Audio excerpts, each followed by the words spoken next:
The problems that face this county now are large and they are many and they're shared by the rest of the country. And in many respects, they're shared by the rest of Europe now. High unemployment, concern about services, demands for political reform. But I don't accept that they're insurmountable. We can resurrect our economy. We've done it before. In many respects, we have a more recent experience of rejuvenating an economy than anybody else in Europe.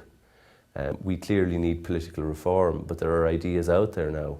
At least all the major political parties accept that we need reform, which is a new thing in Irish politics. And I think there is great concern about services, but that's something that's shared across Europe. People are worried by the effect of cuts in Ireland now. People are worried by the effect of cuts across Europe. But at the same time, the challenge is to deliver a humane society which works for people. As perhaps a greater Clareman than I said, we love our music, but we also love our hurling. We also take politics seriously here.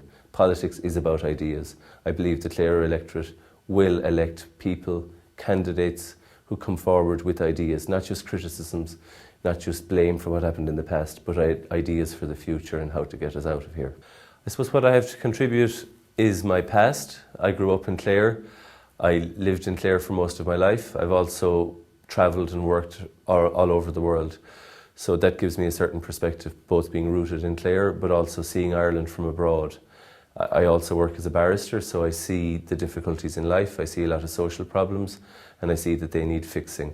I also see that the country really faces choices now, fundamental choices that will define us for a generation.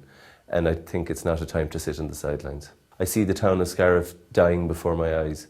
You go down to O'Brien's Bridge, it's the same. Go up to Kilrush, it's exactly the same.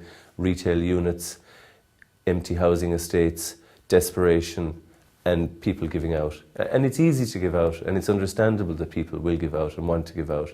But I think hope is what we now need. You know, we have to move forward. We can't sit in a mire of frustration for 10 years. We can't have a lost generation. We do need to move forward now. We do need to get people working.